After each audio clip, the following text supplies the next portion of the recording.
ตัสสะนะโมตัสสะภะคะวะโตอะระหะโตสัมมาสัมพุทธัสสะนะโมตัสสะภะคะวะโตอะระหะโตสัมมาสัมพุทธัสสะสาธุสาธุอธิกรญาณังมัสเสกรญาณังปริโยสนังกรญาณังสัทธังสมิยสนังเกวะละปะริปุณังปริสุทธังพรหมจาริญาณังปกาเสธโนกัสสะอาราธนังกโร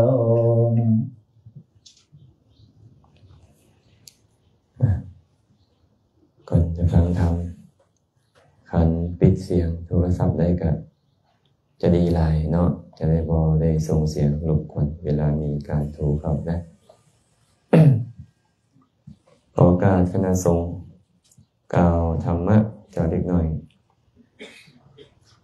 นะโมตัสสะภะคะวะโตอะระหะโตสัมมาสัมพุทธัสสะนะโมตัสสะภะคะวะโตอะระหะโตสัมมาสัมพุทธัสสะนะโมตัสสะภะคะวะโตอะระหะโตสัมมาสัมพุทธัสสะพระมุนีนาถเจ้าพระองค์ใดผู้ทรงกระทำกรรมอันกระทำได้ยากอย่างยิ่งพระองค์ทรงสละเวลาสั่งสมอบรมพระบารมีนับได้หลายโกติกับเพื่อประโยชน์แก่ชาวโลกข้าพระเจ้าขอน้อมไว้พระมุนีนาถเจ้าพระองค์นั้นด้วยเสียงเก้าขอน้อมไว้แด่พระธรรมอันเป็นธรรมที่พระมุนีนาถเจ้าพระองค์นั้นบูชาแล้วเป็นธรรมที่นำสัตว์ผู้ถึงพร้อมด้วยวิชชาและจรณะออกจากทุกข์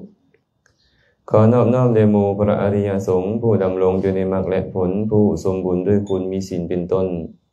ขอถวายความเคารพครูบาอาจารย์พระสงฆ์สามเณรทุกองค์ขอขัดกล่าวธรรมะขอความสุขความเจริญจงบังเกิดมีแก่คณะเจ้าภาพเจ้าศรัทธา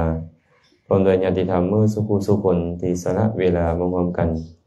เจริญกุศลในทรงภาคเศร้าของมื้อนี้ลำดับต่อไปพวกเราร่วมกันฟังธรรมด้วยความเคารพสัพพิธานังอุปัญญาตังอหิงสาสัญญโมธัมโมมาตาปิโตอุปัฏฐานังสันตานังพรหมจารีนังสตังเอตานิธานานิยานิเสเวทะปันติโตอริโยทัสสนะสัมปันโนสะโลกังปัจจเตสิวัง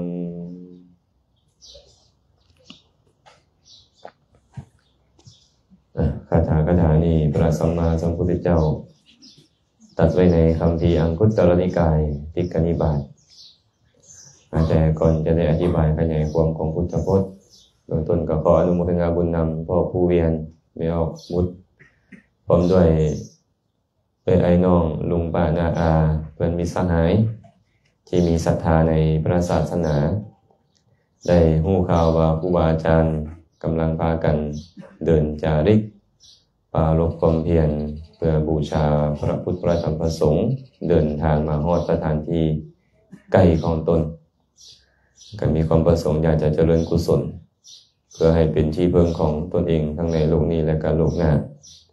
ก็เลยได้นิมนต์ครูบาอาจารย์ให้เข้ามาสู่ตระกูลของตนเป็นความจริงว่าสิ่งที่เป็นที่พึ่งของคนเฮาเว้นจากบุญบ่มีพระพุทธเจ้าเลยบอกว่าปุญญานิปะโลกัสมิงปฏิฏฐาโหนติปานินังบุญทั้งหลายเท่านั้นเป็นที่พึ่งของหมู่สัตว์ในโลกหน้าบ่ว่าจะเป็นบุญข้อทานบุญข้อศีลบุญข้อภาวนาเป็นต้นบุญทั้งหลายแล้วนั้นเป็นที่พึ่งของหมู่สัตว์ในโลกหน้า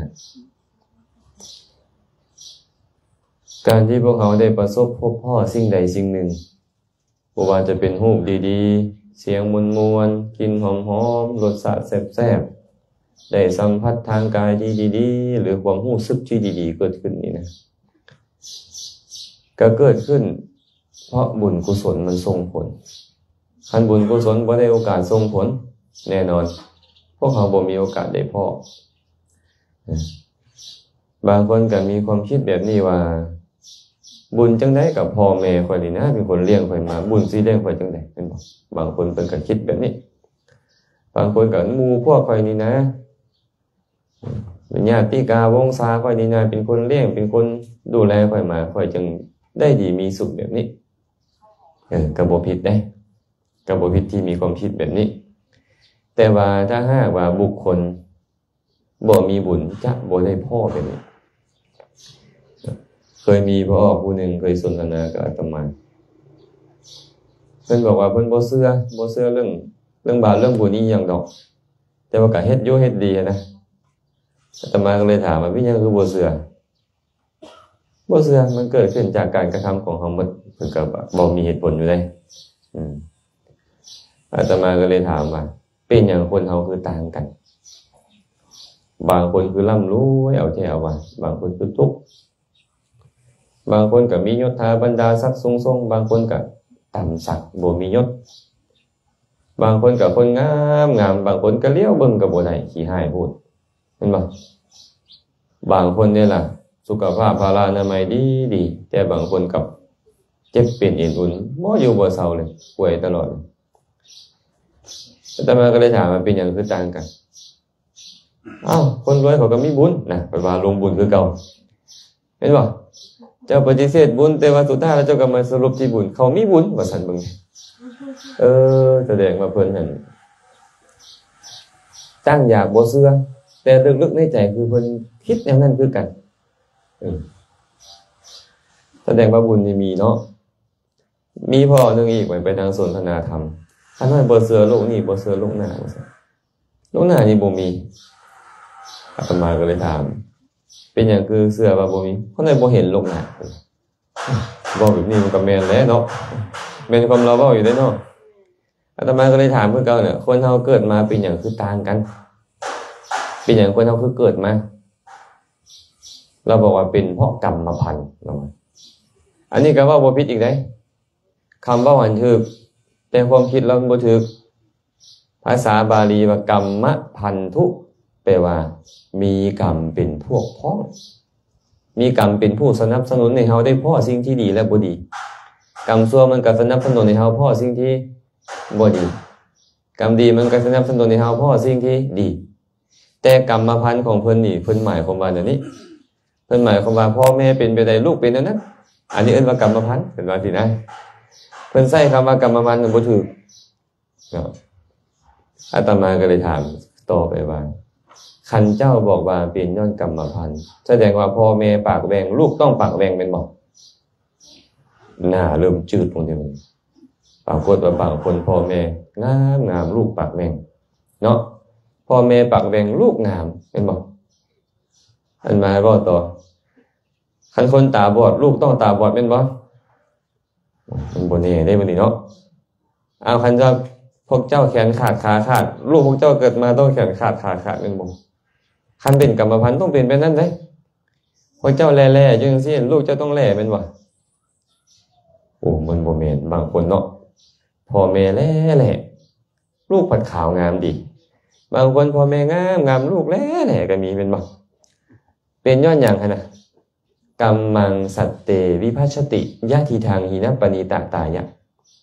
พระพุทธเจ้าก็เลยบอกว่ากรรมเด้อจัดสรรให้สัตว์ทั้งหลายแตกต่างกันให้ต่ำ3ป่านี้แตกต่างกันบุญเจ้าบ่ดีข่อยส่งเจ้าไปอยู่ในตระกูลต่ำเจ้าบ่มักเคารพอ่อนน้อมต่ออ้ายเอ้ยน้องต่อลุงป้าน้าอาต่อสมณพราหมณ์ข่อยจัดสรรให้เจ้าไปอยู่บนตระกูลต่ำลำบากได้เนาะเจ้ามักเคารพน้อมต่อครูบาอาจารย์ต่อลุงต่อป้าต่อปู่ย่าตายายข่อยจัดสรรเจ้าไปหาตระกูลสูงๆได้เจ้ามักโกรธข่อยสิทำลายผิวพรรณเจ้าขี้หายซะเจ้าเขียวเจิงอีกต่างหากบ่ขี้หายธรรมดาครับเจ้านี่บ่มักโกรธมีแต่เมตตากรุณาต่อหมู่ข่อยเฮ็ดผิวพรรณเจ้าให้งามเด้อมันจะสั่นให้เกิดมาแล้วงามเหมือนกันนะองค์นี้มักเบียดเบียนสัตว์ข่อยจะจัดสรรพญาติให้เจ้าเอาพญาติโยนแหละไปปัวบ่เศร้าจักเทื่ออาตมาเคยเห็นผลพ่อคนหนึ่งยังน้อยประมาณอายุ9 ปี10 ปีเนี่ยไปถวายทานตอนนั้นอาตมาจำพรรษาอยู่หัวหินคนดูแลเรา4 คนเป็นพยาบาล3เป็นโชเฟอร์รถคนหนึ่งเป็นลูกคนรวยเกิดในตระกูลสูงพร้อมมั่งคั่งร่ำรวยพร้อมได้แต่ว่าได้เจาะคอเราเว้าอีหยังนี่มีแต่คนนั่นที่สนิทกับเราจังเข้าใจ เบ้าฟ้าวมาถวายทานขี่รถวิวแชร์มาก็นั่งต่อหน้าอาตมาไปนี่แหละโอ้จากสิเทศอย่างไรฟังเลยมื้อนี้อยากเตือนสติแล้วนะแต่เทศเรื่องนี้แหละเรื่องโทษของการเบียดเบียนสัตว์ให้ฟังเราต้องยอมรับความจริงเด้อว่าเราเคยเบียดเบียนสัตว์มามันก็ต้องเป็นแบบนี้แหละถ้ามาในโอกาสส่งผลมันก็โรคภัยไข้เจ็บหลายแบบนี้แหละทั้งที่เรารวยเด้พอปุยเวียนเด้เรารวยขี่รถหรูมามีคนดูแล3 คน 4 คนแต่ว่าพญาติเนี่ยมันจะจัดสรรให้แบบนี้โอ้ผู้นี้เจ้าบ่มาเบียดเบียนไผเนาะเอาสุขภาพดีไปเจ้ากรรมมันจัดสรรทางกรรมจัดสรรเขาต้องการให้กรรมดีหรือกรรมบ่ดีจัดสรรบัดนี้ต้องการให้กรรมดีจัดสรรก็คือต้องเฮ็ดกรรมดีนะกรรมดีนี่แหละเอิ้นว่าบุญเฮ็ดทางกายก็เอิ้นว่ากายกรรมเนาะเฮ็ดทางวาจาเว้าออกมาเอิ้นว่าวาจีกรรมคิดทางใจซื่อๆก็เอิ้นว่ามโนกรรมเดี๋ยวนี้คนลาวเข้าใจว่ากรรมน่ะเป็นบ่ดีแม่นบ่ข้าน้อยมีกรรมหลายอาจารย์เอ้ยเพิ่นมักเว้าหั่นน่ะแม่นผู้ใดบ่มีกรรมเดี๋ยวนี้คิดก็เป็นมโนกรรมเว้าก็เป็นวจีกรรมเฮ็ดก็เป็นกายกรรมต่างแต่ว่ากรรมนั่นจะเป็นกรรมดีหรือกรรมชั่วทุกคนมีหมดเลยมีทั้งกรรมดีทั้งกรรมชั่วแม่นบ่บ่ว่าจะเป็นพระสงฆ์องค์ข้าเจ้าบ่ว่าจะเป็นฆราวาสญาติโยมได้ต่างแต่ว่ากรรมดีหลายเขาเลยเอิ้นว่าคนดีเนาะทั้งที่ก็ยังอยากให้หมู่อยู่ดอกให้หมู่ดีๆบ่ก็บ่ดีเนาะแต่ว่ามันเป็นไปโดยส่วนน้อยมักให้ทานมักแบ่งปันมีเมตตากรุณาต่อหมู่ดีแต่บางเทื่อก็ให้อยู่แต่ก็ยังเอิ้นว่าคนดีย้อนหยังกรรมดีมันหลายกรรมดีหลายกว่าพวกเราก็เลยต้องมาสร้างกรรมดีเพื่อให้มันส่งผลที่ดีจะต้องการได้ดีมีสุขบ่แม่นเจ้าสิไปจูดธูปล้อขอตามบ้านตามเมืองมันบ่ได้แม่นมันบ่ได้เคยมีครั้งหนึ่งพระสัมมาสัมพุทธเจ้าตัดกับทานเศรษฐีคนหนึ่งรวยเศรษฐีคนเนี้ยรวยจนบ่นับทรัพย์เพิ่นน่ะว่ามีเท่าใดความรวยหลายนะเศรษฐีอยู่ลาวก็น่าจะเทียบบ่ได้ความรวยนะเพิ่นก็ให้ทานดีเหลือเกินเนาะพระพุทธเจ้าก็เลยเข้าไปหาเพิ่นท่านเศรษฐีมีทำอยู่5 ข้อจ้ะน่าปรารถนาน่าฮักใคร่น่าพอใจแต่หาได้ยากในโลก5 ประการมีอย่างใด 1. ขอให้ค่อยมีอายุยืนความเป็นผู้มีอายุยืน 2. ความเป็นผู้มีผิวพรรณวรรณะงดงาม 3. ความเป็นผู้มียศ 4. ความเป็นผู้มีสุขและ 5. การเข้าถึงสุคติโลกสวรรค์นี่แหละทานเศรษฐีทำ5 ประการนี้น่าปรารถนาน่าฮักใคร่น่าพอใจแต่หาได้ยากในโลกถามว่าผู้ใดได้บ่อยากอายุยืนอยู่เนี่ยมีอยู่บ่สาธุเด้อขอให้ข้าน้อยตายไวๆมีบ่บ่มีเนาะขนาดมะเร็งเต้านมกินสิตายแล้วยังว่าให้อยู่ดนๆเด้อเห็นหน้าลูกหน้าหลานก็ยังปานนั้นอยู่เป็นบ่ทั้งที่มันเจ็บปวดทรมานกันยังปรารถนาอยู่ดนๆแสดงว่าพวกเราต้องการอายุยืนความเป็นผู้มีอายุยืนเป็นสิ่งที่น่าปรารถนาน่าฮักใคร่น่าพอใจโดยที่สุดแม้แต่สัตว์เดรัจฉานมันก็อยากอายุยืนให้กันได้ข้อที่ 2ความเป็นผู้มีผิวพรรณวรรณะงดงามมีบ่ผู้อยากขี้ให้อาตมาเดี๋ยวเบิ่งแล้วคิมหน้าเด้งแต่ละคนนี่บ่ธรรมดาแล้วมื้อนี้คันบ่ทาได้มื้อคือรู้สึกว่าย้อนๆยันๆเนาะเติมทีมหน้าเด้งเข้าไปโอ้มั่นใจหน่อยนึงย้อนอยากอย่างเนี่ยอยากงามแสดงว่าความเป็นผู้มีผิวพรรณวรรณะงดงามเป็นสิ่งที่น่าปรารถนาน่าฮักใคร่น่าพอใจแต่หาได้ยากบ่แม่นอยากงามจะงามปั๊บรถบ่แม่นเห็นป่ะ3ความเป็นผู้มียศมีบ่ผู้ที่บ่อยากมียศถาบรรดาศักดิ์มีบ่อยู่เข้าการมาหลายปีก็ย้อนอยากมียศนี่แหละเห็นป่ะบางเทื่อก็โอ้ยอยากกินข้าวน้ำเมียก็มื้อนี้บ่ทันเด้อค่อยค้าเวียกนายเพิ่นสั่งบ่ได้กินข้าวน้ำลูกน้ำเมียแต่บางมื้อเนาะก็ย้อนอยากมียศถาบรรดาศักดิ์และก็อยากมียศบริวารบ่อยากมีบริวารแม่นบ่เฮ็ดอีหยังไปใส่ให้มันมีบริวารนี่แสดงว่าน่าปรารถนาน่าฮักใคร่น่าพอใจเนาะข้อที่4ความเป็นผู้มีความสุขต้องการความสุขบ่โอ้ยอยากได้นะ อยากกินข้าวแซ่บอยากนอนหลับดีเป็นต้นเป็นปะสุดท้ายตายไปแล้วอยากไปนรกจากคนป่ะเนี่ยอยากไปเกิดเป็นสัตว์เดรัจฉานป่ะมีอยากไปสวรรค์หมดเนาะมันมีเอาผู้ใดอยากจะเป็นมาเป็นแมวแต่ว่ามือนั่นไปเทศอยู่บ่อแก้วไปบ่อแก้วแล้วคราวนี้มันไปเทศปรากฏว่างั้นเพิ่นนี่นะถือผีเพิ่นบ่ได้ถือพุทธพ่อแม่อ้ายเอ้ยน้องถือผีแต่เพิ่นนั่นไปฟังธรรมไปฟังอาจารย์แซมเทศว่าซั่นก็เลยว่าอยากให้นิมนต์อาจารย์แซมมือเทศให้แม่ฟังแด่ต่อมาก็ไปเทศเพิ่นก็เลยบอกว่าแม่เพิ่นนี่อยากจะเป็นหมาว่าซั่นก็เลยถามแม่แท้ว่าไม่ออกแม่ก็ต้องอยากไปเกิดเป็นหมาเพิ่นว่าเป็นหยังก็อยากไปเกิดเป็นหมามันบ่ทุกข์เพิ่นว่าเป็นคนที่ทุกข์คิดหลายโพดเพิ่นคิดว่าหมามันบ่ทุกข์แต่ความจริงโอ้ยมันทุกข์คือกันเป็นบ่แต่มีชีวิตจิตใจมันละทุกข์เดี๋ยวนี้บ่ทุกข์หลายก็ทุกข์น้อยแต่ทุกข์แบบของมันเพิ่นเลยคิดว่าเป็นหมาเป็นแมวนี่บ่ทุกข์พอยามกินก็ได้กินพอยามเล่นก็ได้เล่นสินะอาตมาก็ไปเทศน์ให้ฟังยังอยากเป็นบ่หมาบ่ดิบ่เอาแล้วเพิ่นว่าบ่อยากเป็นหมาแล้วถ้าผู้ใดก็อยากเข้าถึงสุคติโลกสวรรค์หมดเนาะเพราะว่าหยังเพราะในสวรรค์นะอายุวันนะความสุขยศความเป็นใหญ่เป็นทิพย์เบิดโอ้เสียงกินรสสัมผัสเป็นทิพย์หมดมันบ่ต้องไปรับจ้างรับบายอีหยังที่นั่นอยากได้อีหยังมันก็เกิดขึ้นตามใจที่บุคคลนั้นต้องการมันก็เลยมีสุขกว่าเอาเลยอยากไปสวรรค์แต่ว่าเจ้าอยากอายุยืนน่ะมันบ่แม่นว่าอยากและอายุยืนเจ้าอยากมีวันนะงดงามบ่แม่นอยากและงดงามอยากมียศอยากมีสุขอยากไปสวรรค์บ่แม่นแค่อยากและมันได้ไปแม่นบ่พระพุทธเจ้าก็เลยบอกว่าทานเศรษฐีทำ5ประการอันน่าปรารถนาน่ารักใคร่น่าพอใจเนี่ยหาได้ยากในโลกเนี่ยบ่ได้มาเพราะการอ้อนวอนห้องขอหรือเพราะการอธิษฐานเอาดอกแค่เจ้าจับธูป16ดอกตั้งกึบลงใส่16สั้นฟ้า15สั้นดินแล้วมันได้บ่มีทางมันว่าบ่มีทางเลยหากว่าสิ่งเหล่านี้ได้มาเพราะการอ้อนวอนห้องขอหรือปรารถนาเอาและผู้ใดล่ะจะคลาดเคลื่อนจากสมบัติของตนเป็นนายกมึดพอไม่ออกเนี่ยเห็นบ่รวยมึดจะบ่มีคนทุกข์เลยในประเทศลาวเนี่ยอาตมาว่าซั่นเลยเพราะว่าอยู่ประเทศลาวเนี่ยเป็นบ่อนที่มีประเพณีแบบนี้หลายที่สุดเลยแต่คันหากว่าเทียบกับอินเดียกันยังสู้อินเดียบ่ได้อยู่เลยอินเดียคนหลายกว่ามันเนาะคันว่าเทียบปริมาณคนของเฮาและมีความคิดแบบนั้นก็หลายเบิ่งแม่นไปว่าบนศาลเก่าแต่ละบ่อนน่ะคันมักเบงคัน5คัน8โอ้จนบ่มีบ่อนสิไหวแม่นบ่แต่ปรากฏว่ากลับมือเฮือนก็คือเก่าบ่ได้เปลี่ยนแปลงความคิดบ่ได้พัฒนาความคิดบ่ได้พัฒนาการกระทำแม่นบ่อาตมายังมักคำว่าของยะทานงอนได้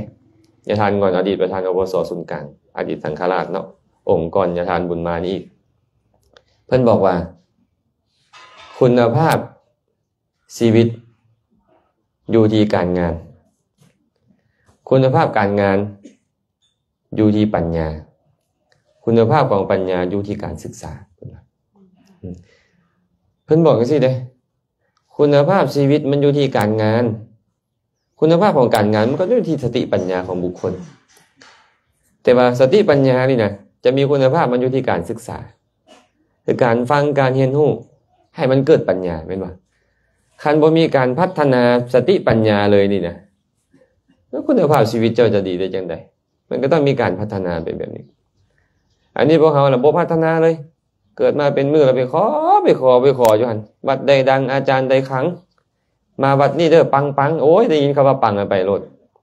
เจ้าเขียนใส่หน้าเฮือนเจ้าโลดคันซ้ำคำว่าปังๆหั่นน่ะแม่นบ่เอาอัดใส่วิทยุนี่ไปเปิดใส่ที่ดีใส่โทรศัพท์เปิดมื้อละ100เทื่อมันก็ได้เนี่ยคำว่าปังๆคันคำเว้าซ้ำนี่แหละมันปังนะแต่ว่าเฮาเสือได้จังได๋นี่นะ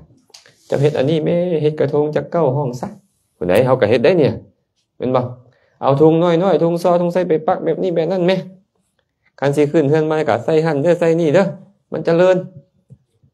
โอ้คันเจริญสัมพันธ์คนลาวมันสิทุกแนวนี้ยะทานงอนเพิ่นเว้าดีเพิ่นบอกว่าพวกเฮานี่นะเป็นชาวพุทธเด็กน้อย เป็นได้แต่ชาวพุทธเด็กน้อยไม่ออกเป็นได้แต่ชาวพุทธเด็กน้อยเด็กน้อยมันเล่นกันน้อยเห็นป่ะสมมุติว่าค่อยเป็นแม่เด้อสมมุติว่าเจ้าเป็นลูกเด้อสมมุติว่าค่อยคลายเครื่องเด้ออันนี้เป็นเฟอร์เด้อคุณแบบเอากระโปะหมักผ้ามาเฮ็ดนั่นน่ะเปาะแอะแปะไปเฮาคือนั่นเด้อดิเฮาบ่ฮู้พุทธแท้เด้เฮาบ่ฮู้พุทธแท้เฮาฮู้แต่ว่าแบบนี้แหละเสียเคราะห์ตะเดาะน้ำไปไปบูชาบวงสรวงแบบนี้แบบนั้นไปเฮ็ดกระทงเก้าห้องกระทงน้ำมาอีหยังไปละจบชีวิตจะดีขึ้นทานงอนเพิ่นบอกสาวพุทธเด็กน้อยเล่นเฮือนน้อยกันพวกเจ้าเคยไปบอกไปสมโพธิพาก็ขออภัยโดยคันมื้อนี้คันเว้าถูกต้องจิตใจผู้ใดก็ตามอาตมาเคยเป็นนะไปเฮ็ดได้ล่ะมีขันอันนึงมีเทียนครูนึงมาคูณจาก3หน่วยเห็นบ่ฝ่ายยัดเข้าไปพร้อมไปฮอดนี่ครูสวดเงียงหัวลงหมอนนอนไปเลยเพิ่นสวดจบลงวันนึงมาคุ้นมาเคาะกึ้งโอ้เจริญเพิ่นว่าบ่ให้ญาทานงอนเพิ่นว่าสาวพุทธเด็กน้อยเฮ็ดแนวใดแม่นบ่คือเด็กน้อยคิดคือเด็กน้อยนี่คิดก็ได้เฮ็ดก็เฮ็ดคือเด็กน้อยเว้าก็เว้าคือเด็กน้อยแต่ว่าบอกว่าตัวเองเป็นสาวพุทธก็สาวพุทธเด็กน้อยบ่คันใหญ่ยังบ่แม่นสาวพุทธแบบผู้ใหญ่การสาวพุทธแบบผู้ใหญ่นี่ฟังธรรมเข้าใจธรรมมาแล้วเอามาดำเนินชีวิตโอ้โกรธบ่ดีค่อยจะบ่โกรธการให้การด่าบ่ดีค่อยจะบ่ให้บ่ด่าความคิดแบบนี้นั้นเป็นเหตุบั่นทอนกุศลค่อยจะบ่คิดแล้วก็มีการพัฒนาความคิดเมื่อเจ้าพัฒนาความคิดแล้วเรื่องเรานี่ให้สาระเลยบัดนี้เรื่องเรานี่ให้สาระเลยบ่เป็นสาระของพระศาสนาคันอุปมาเหมือนต้นไม้ก็คือกาฝากรู้จักกาฝากบ่พอรู้จักกาฝากบ่ต้นไม้เขาเอิ้นต้นนี้อย่างไรต้นเปื่อยเนาะต้นไม้เปื่อยเนาะตั้งโกโดขึ้นต้นนกเอี้ยงไปกินหมักให้มาขี้ใส่พอมันขี้ใส่มันก็แตกจาวแตกหน่อออกมาบ่มันดันใหญ่ไว้พวกเนี้ยใหญ่ขึ้นตามลำดับพอมันใหญ่แล้วมันอมต้นไม้บ่มันอมต้นไม้หมดต้นนั้นก็หายไปโดยอัตโนมัติศาสนาพุทธคือการเอาพราหมณ์เข้ามาแทรกนี่ประเพณีนี่ต้องเฮ็ดแบบนี้สุดท้ายแล้วคำว่าพุทธหายเกลี้ยงเลยเดี๋ยวนี้อาตมาเว้าเลยว่า 99% เด็กน้อยเข้าใจว่าศาสนาพุทธคือฝ่ายผูกแขนเสื้ออาตมาบ่พ่อไม่ออกไปวัดนี่ไปหาหยังของดีฝ่ายผูกแขน10 คนนี่น่ะ9 คนต้องมาถามแบบนี้เนี่ยบ่เคยถามว่าอาจารย์ธรรมะข้อนี้เป็นแนวใด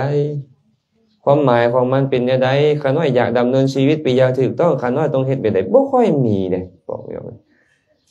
ก็สมญาทานงอนเพิ่นเว้าเนาะอันนี้บ่แม่นอาตมาเว้าเองนะนี่แหละอาตมาเว้าตามญาทานงอนคันผู้ใดอยากเครียดก็ไปเครียดในญาทานงอนนะ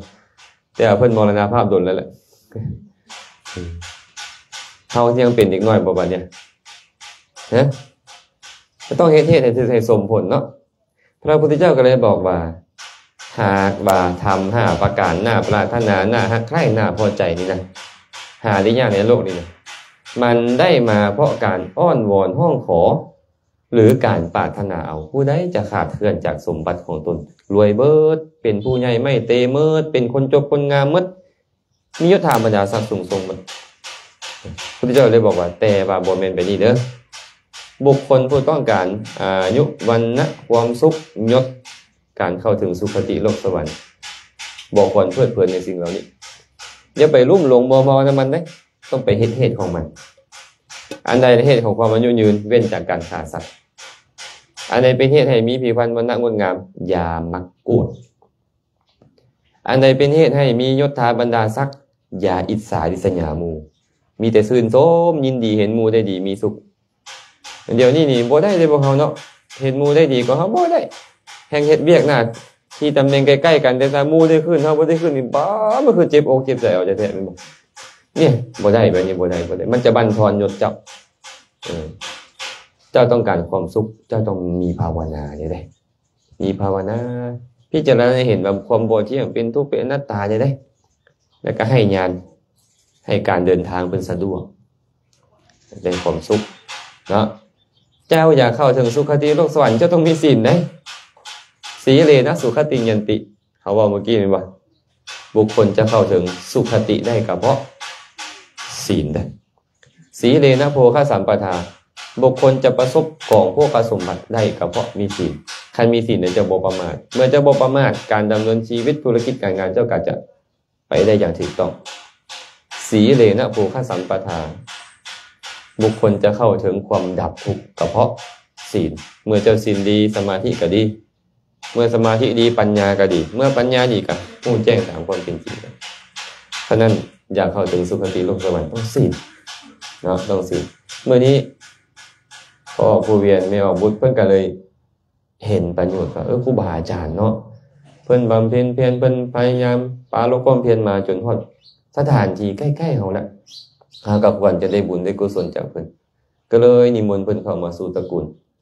เฮาเลยมักว่าเพื่อความเป็นมงคลเห็นบ่เป็นสิริมงคลแด้ขนาดไหนไอ้มงคลนี่มันคือหยังกันแท้มงคลเด็กน้อยก็เว้าเป็นว่าสิริมงคลเป็นสิริมงคลไม่ยังไม่ออกคือสี่หมู่คนหมู่เลย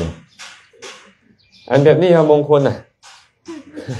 ว่าแม่นมงคลคือหยังเหตุแห่งความเจริญมังคละไปว่าเหตุแห่งความเจริญมันแม่นอีหยังแท้เหตุแห่งความเจริญนี่บุญนั่นแหละเหตุแห่งความเจริญแต่บุญนี่มันบ่ได้เกิดอยู่ในใจของครูบาอาจารย์ที่เพิ่นมา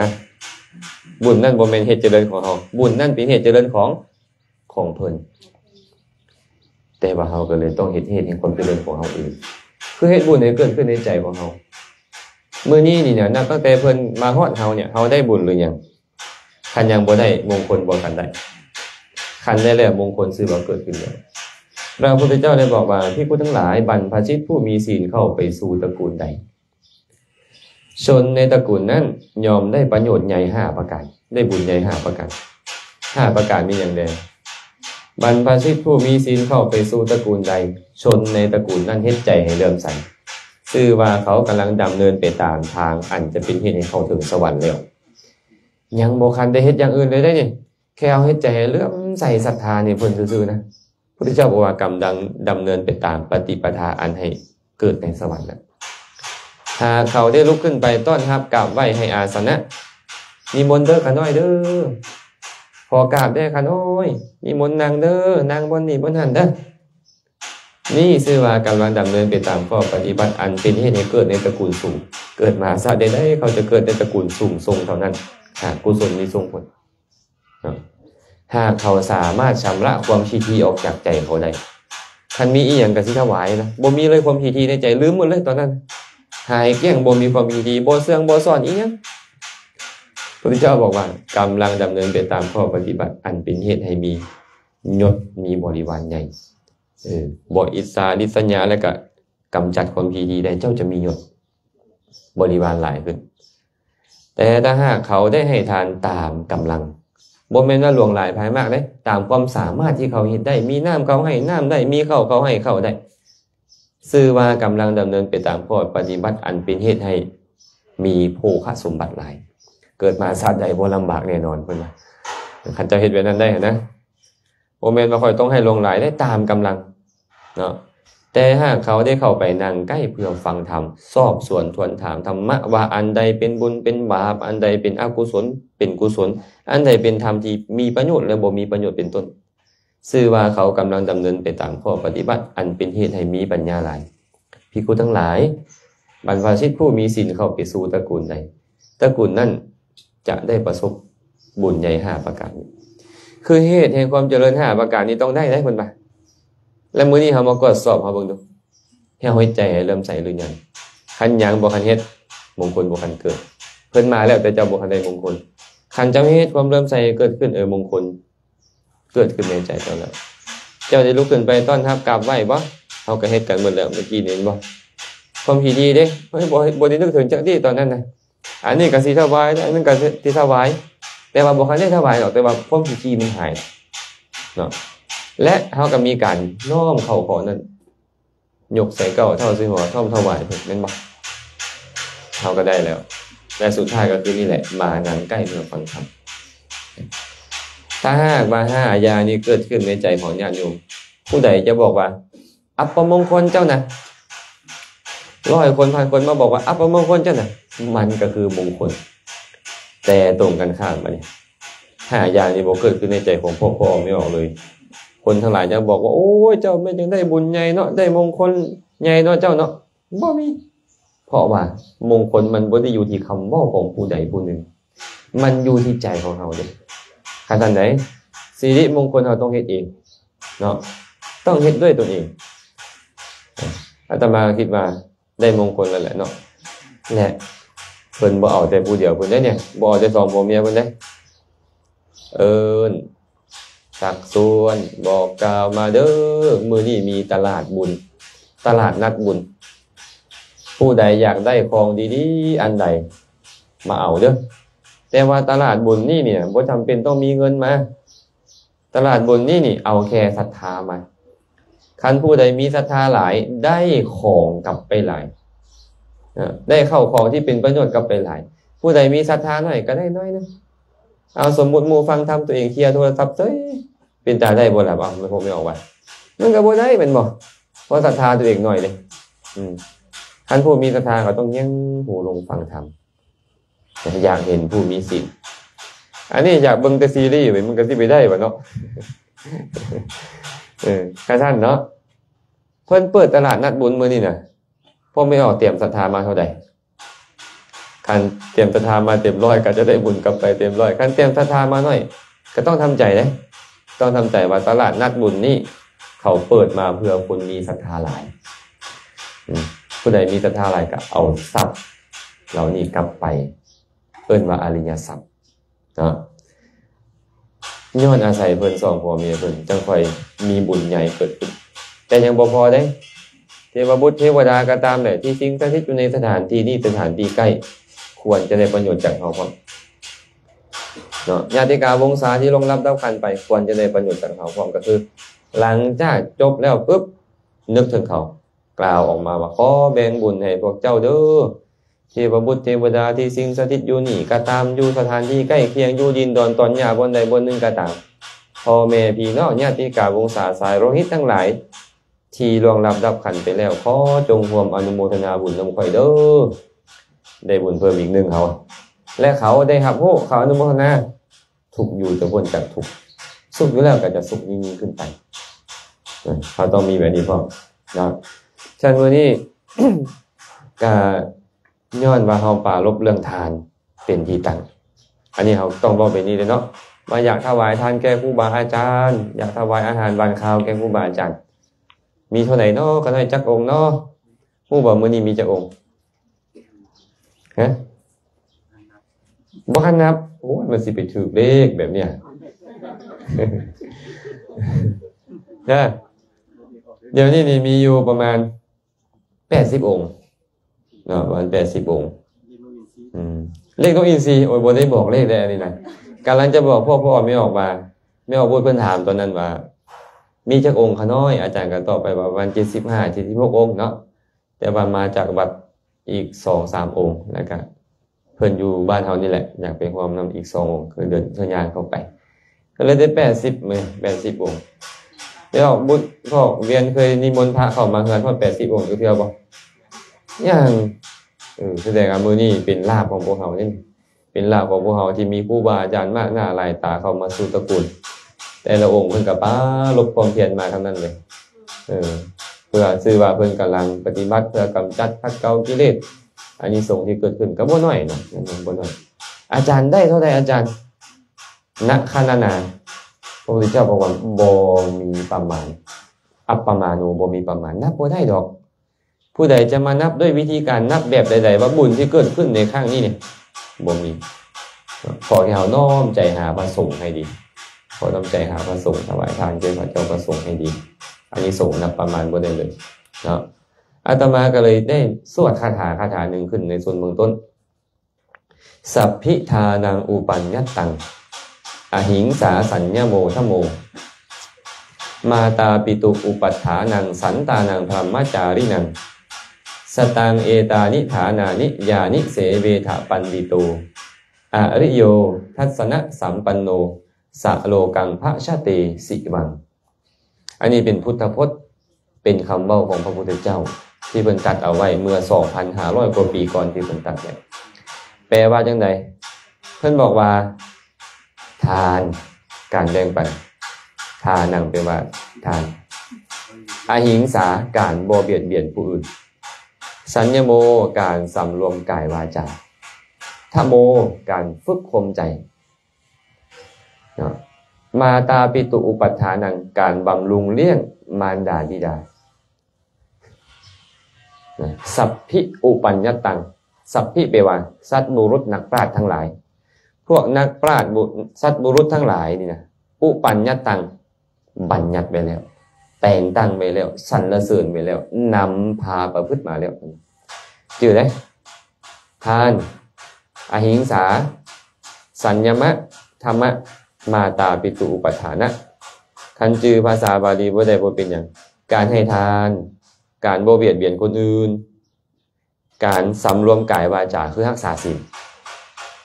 การฝึกข่มใจคือเจริญภาวนาและการบำรุงเลี้ยงมารดาบิดานี่เป็นธรรมที่นักปราชญ์บัณฑิตบัญญัติแต่งตั้งไว้พระพุทธเจ้าก็แสดงเอาไว้พระพุทธเจ้าก็เคยนำพาประพฤติปฏิบัติมา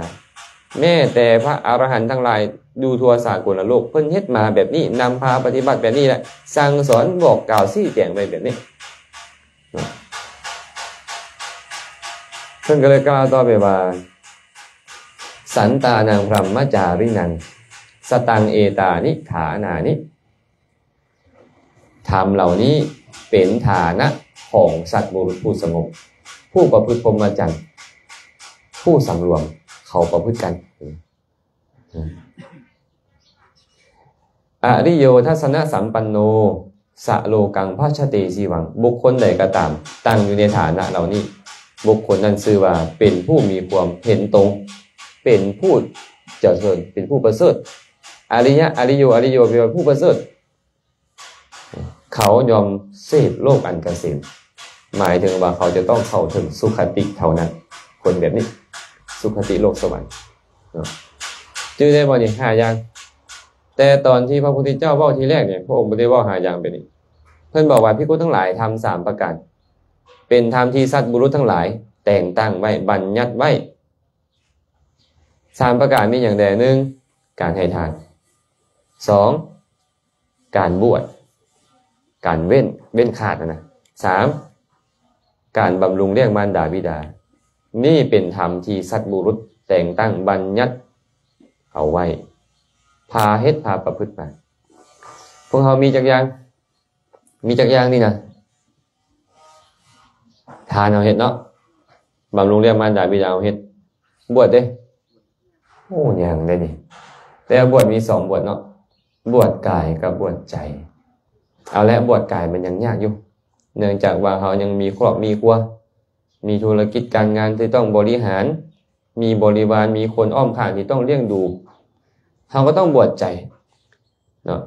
ฉะนั้นเวลาสรุปคาถาเพิ่นเลยบอกว่าทานเอาเป็นข้อ1แล้วมาตาปิตุอุปัฏฐานะเป็นข้อ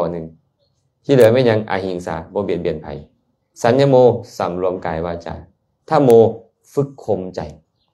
ไอ้3ตัวนี้เป็นชื่อของการบวชถึงเจ้าจะแทผมออกมานุ่งห่มผ้ากาสาวพัดจบดีแทผมทุกอาทิตย์บาทตลอดหัวนะ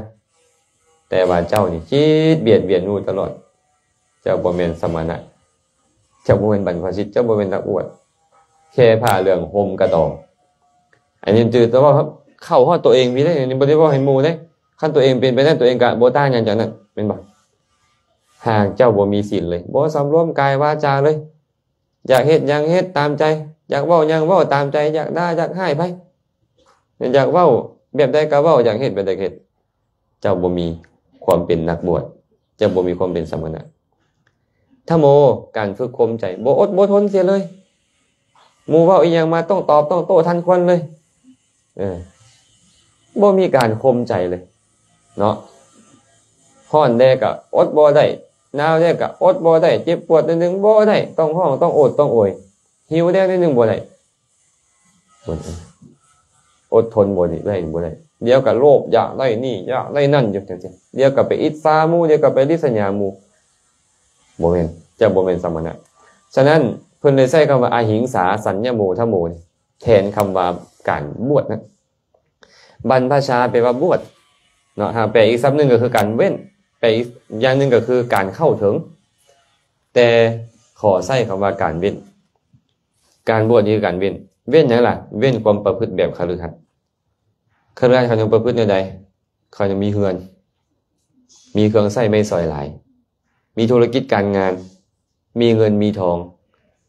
มีหน้าที่ตำแหน่งมียศถาบรรดาศักดิ์ผู้ออกบวชก็ต้องทิ่มหมดลูกเมียทรัพย์สมบัติหน้าที่ตำแหน่งเงินศาลลานแป้นต้องทิ่มหมดเลยพอไม่ออกเครื่องใช้ไม่สอยต้องทิ่มหมดออกมาต้องมีผ้าแบบนี้ผ้าจีวร3ผืนสบงนุ่งผืนนึงจีวรห่มผืนนึงสังฆาติเอาไว้ตุ้มกันหนาว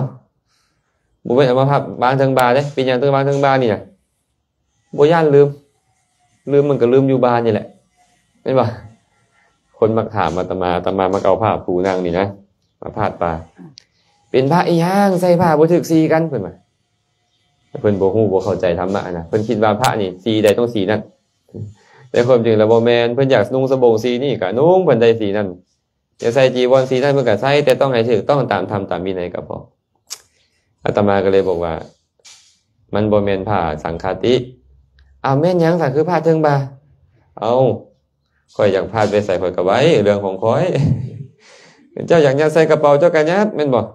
แต่ข่อยพาไปเทิงบาข่อยบ่ลืมเทิงลืมมันก็ลืมอยู่เทิงบาข่อยนี่ไปฮอดวัดคือเก่าแม่นบ่ก็เลยเว้าจังซี่เขาก็เลยบ่เถียงต่ออันซั่นนี่เป็นผ้าก็เลยจะมีผ้า3ผืนถ้วยก็บ่หลายถ้วยไม่ออกบุตรจักมีจักถ้วยอันนี้นี่เพิ่นมีถ้วยซำนี้แกงก็ลงนี่ออกก็ลงนี่ปนก็ลงนี่ตำบักฮุงลงนี่ลาบลงนี่หมดเลยนี่มีอันเดียวบ่ต้องบริหารหลายบัดนี้ไปปุ๊บล้างปั๊บเรียบร้อยบ่ต้องไปวุ่นไปแม่บดไปเวียกน้ำค่อยไปเล่นน้ำค่อยอุ้ยขาล้างถ้วยถ้วยมันหลายใบโพดนี่มันขาบ่ขาอาจารย์เพิ่นก็เลยพยายามทิ่มแนวขาแต่มันจำเป็นสำเนี่ยคันบ่มีสำนี่อยู่บ่ได้ยามหนาวนี่หนาวแฮงเด้ยันยมเลยเพิ่นก็เลยจำเป็นต้องมีผ้าสังฆา2ชั้นเอามาปิดเพิ่มเพื่อให้กันความหนาวความร้อนได้ที่อยู่ได้ล่ะคันบ่มีกุฏิอยู่เพิ่นก็อยู่ใต้ห่มไม้เอากดเอาเต็นท์ไปกลางเพื่อกันยุงได้ยารักษาโรคไปขอไปก็ขอบ่ได้คันบ่มีก็ต้องดื่มน้ำปัสสาวะหรือว่ายาดองด้วยน้ำมูดเน่าก็คือน้ำปัสสาวะนั่นแหละเอาหมากขามป้อมหมากส้มมอมาดองแล้วก็เอาไปชั้นหมากขามป้อมหมากส้มมอนี่เป็นยาเด้เพื่อนอนุญาตเดียวนั้นคันเจ้าได้ดาดีมีญาติโยมอุปถัมภ์อุปถากหาน้ำผึ้งมาถวายหาน้ำอ้อยมาถวายหาเภสัชที่ตีมาถวายเจ้าก็รับได้เพิ่นก็บ่ห้ามอีหยังเขามีลูกมีเมียเจ้าต้องบ่มีเขามีเงินมีคำเจ้าต้องทิ่มหมดเงินคำเนี่ยเขามีกระแจจวนจันไว้ไส้สอยเจ้าต้องทิ่มหมดเขามีเครื่องประดับตกแต่งเจ้าต้องทิ่มหมดเขามีหน้าที่การงานเจ้าต้องทิ่มหมดไอ้การเว้นแบบนี้เอิ้นว่าการบวชแต่บวชนี่ได้ซุมื้อนี้เนาะเบิ่งกุฏิครูบาอาจารย์บางเทื่อก็ปานจะแข่งกับเทวดาชั้นดาวดึงงามบ่ได้เอาว่ากุฏิเพิ่นน่ะนะป้าบางเทื่อนี่เฮานี่คือต้องงามปานนี้พุ่นว่าเป็นพระนี่นะกุฏิวิหารต้องงามปานนี้พุ่นว่าคันว่าญาติโยมเขามีศรัทธาเฮ็ดให้ก็แล้วแต่เขาเนาะอาจารย์ก็ต้องอยากถวายกุฏิอาจารย์แบบนี้เป็นนั่นเนี่ยก็แล้วแต่เจ้าคันให้เฮาเป็นคนห่วยนี่นะกุฏิบางกุฏิเป็นตู้เลยไม่ออกเลยความแพงอ่ะเนาะอาตมาว่า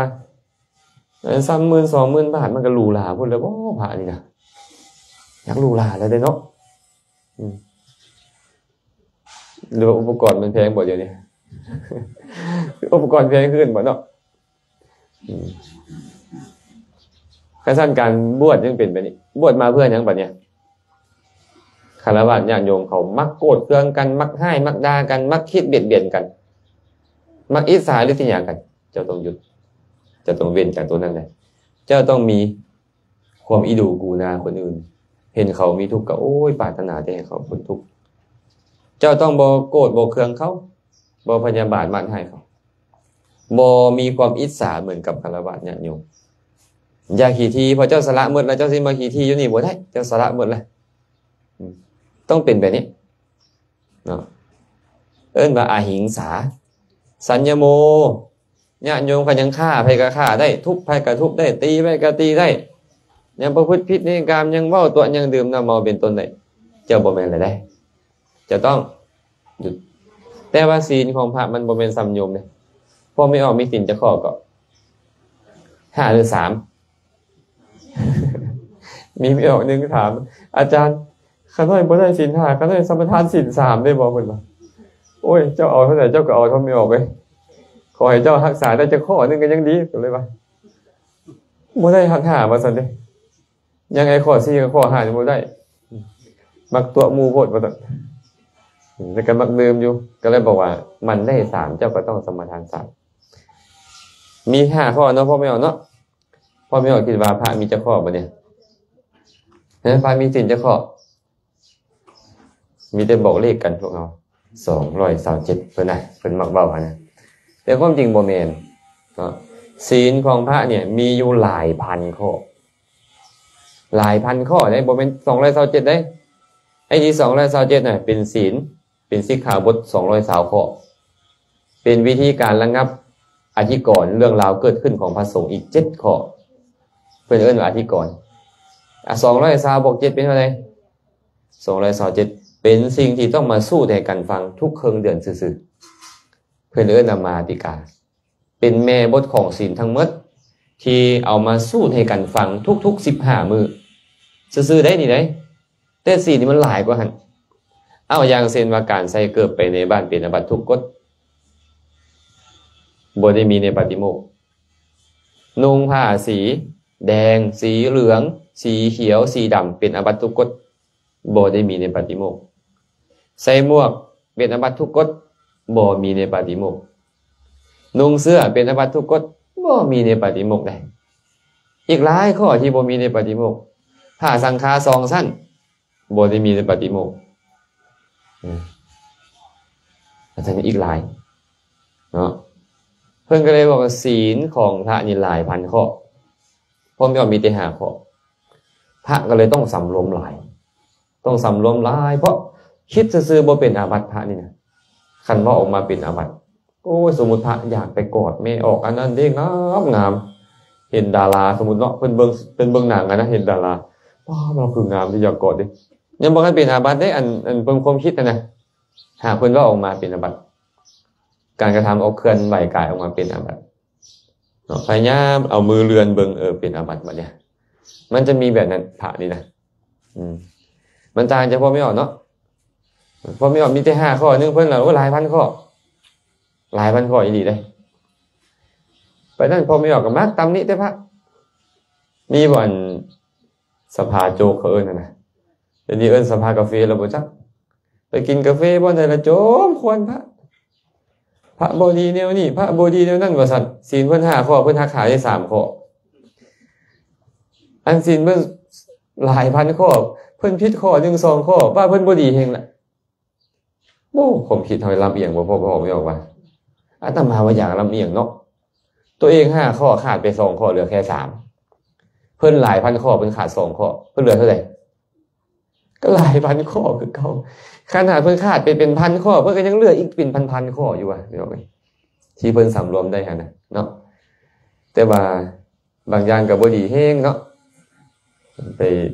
ฟ้องญาติโยมขึ้นโรงขึ้นศาลสมมุติสิซะเนาะ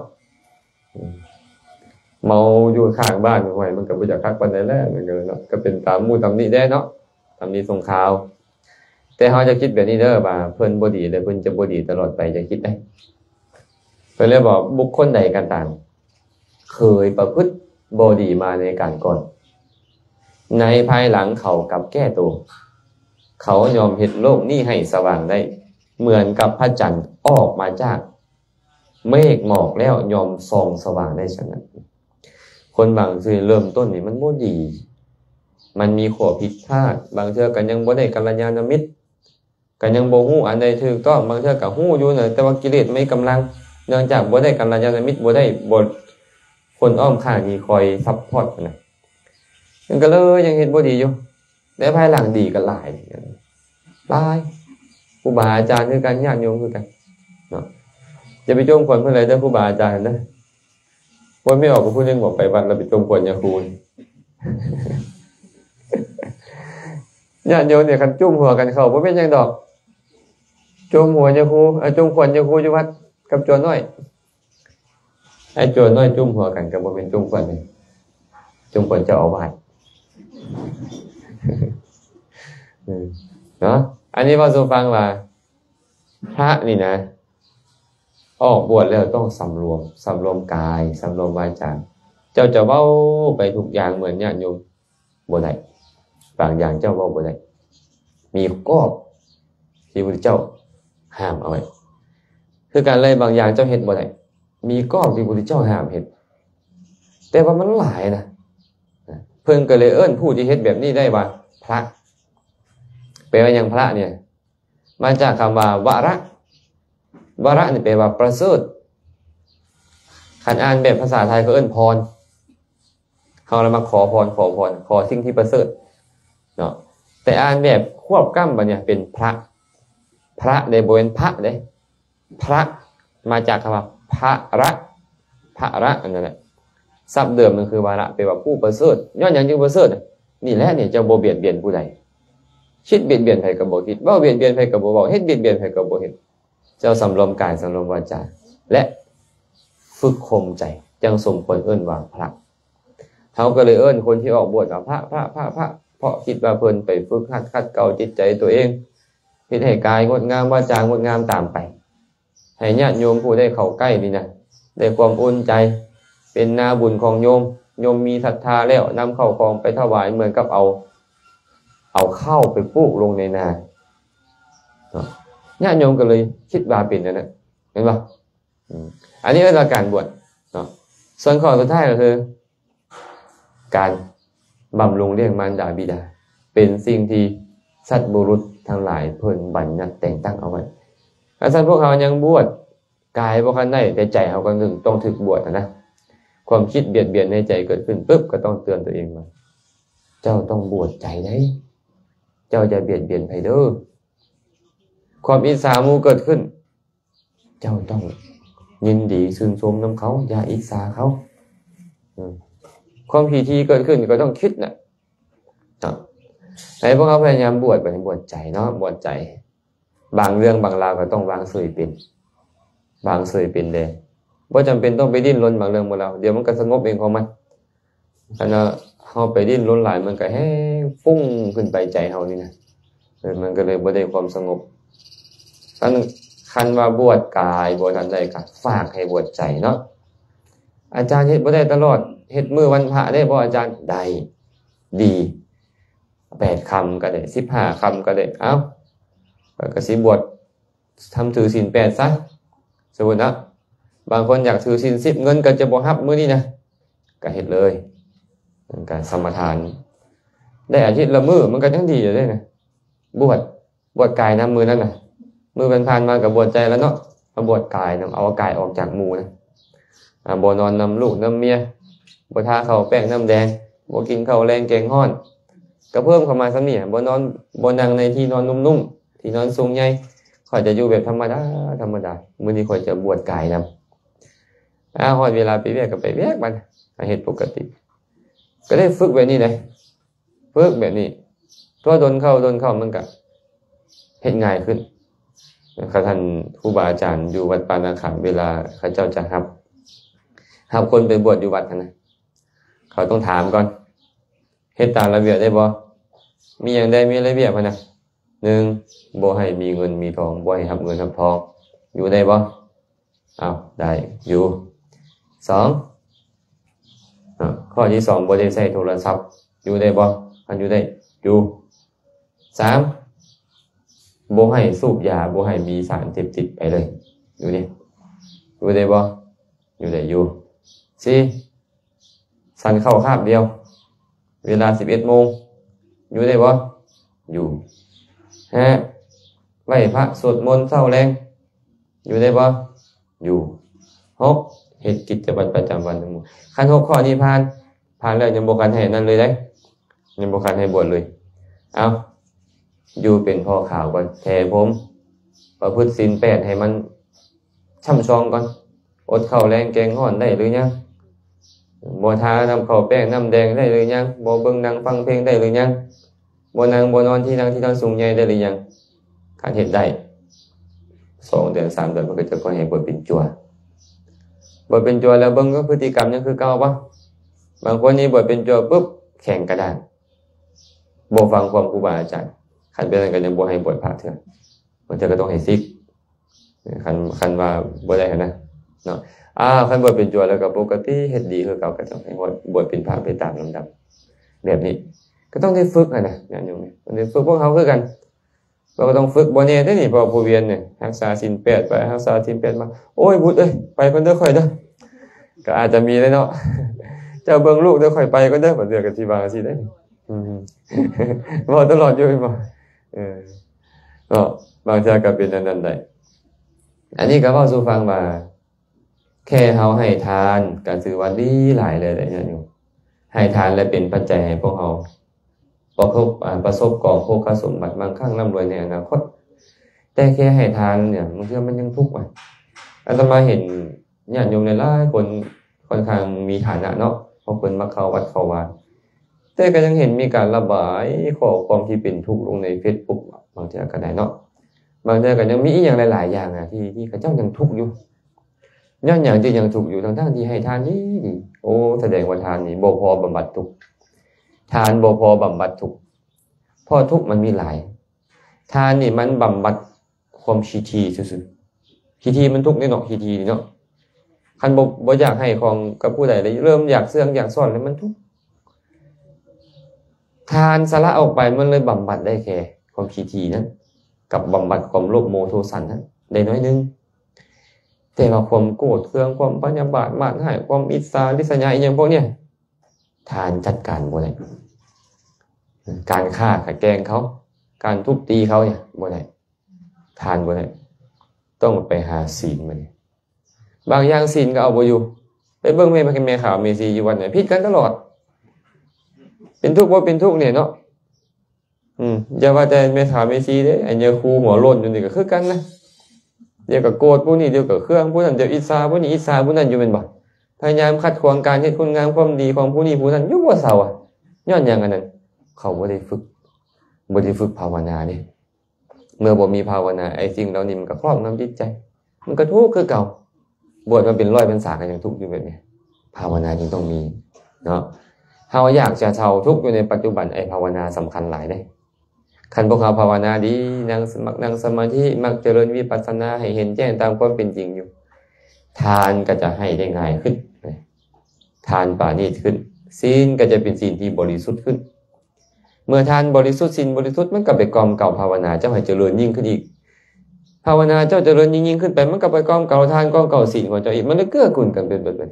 เฮ็ดอีหยังก็เหมือนกับว่าบ่ค่อยทุกข์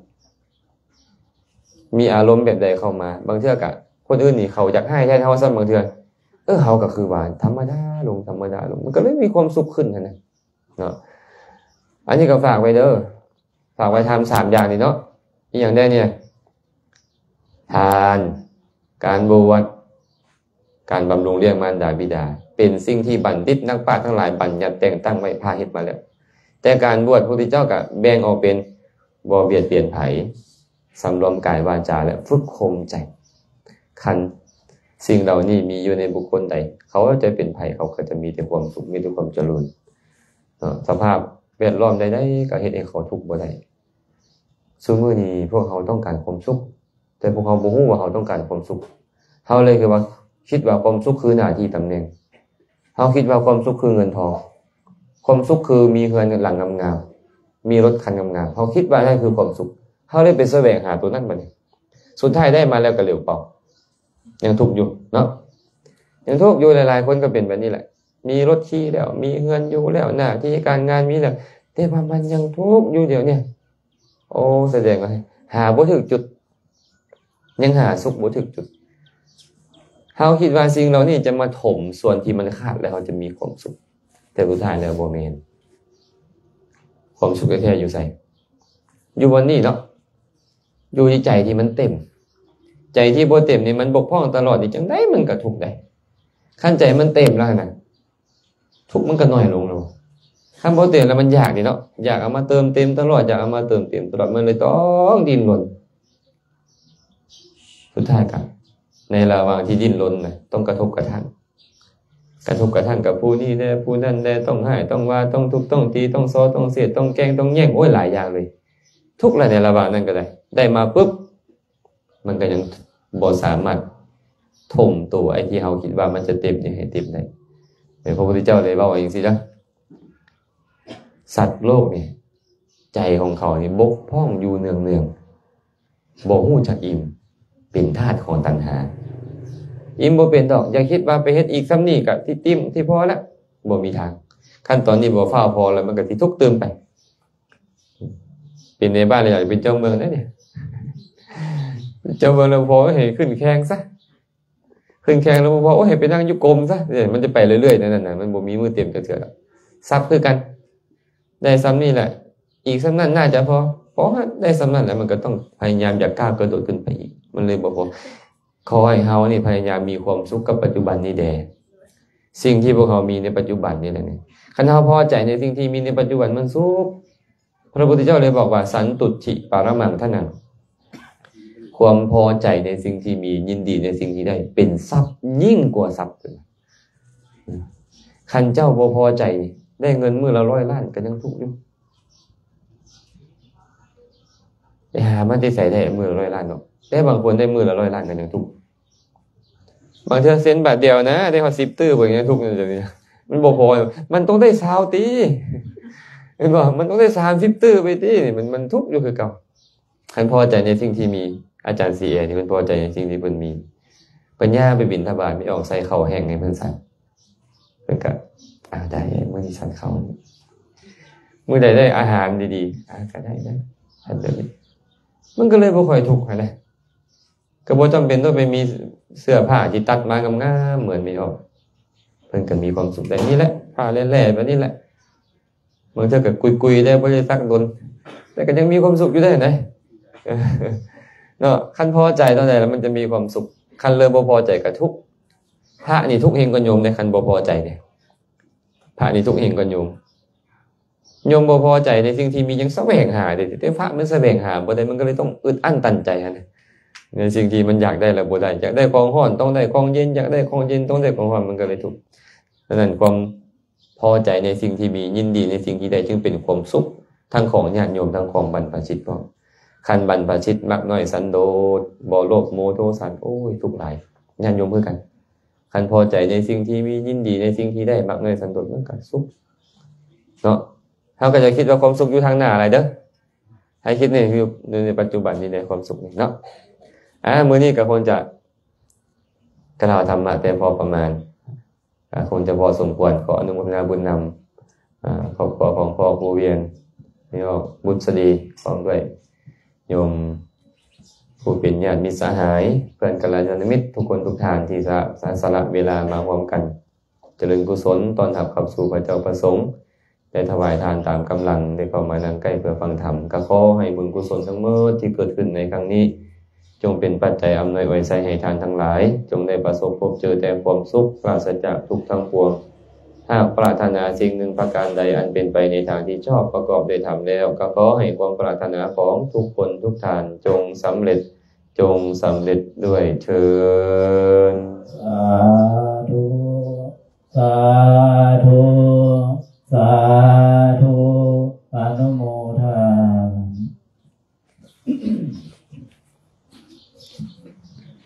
เดี๋ยวสั่นต่อไปที่เขาก็มาออกจิต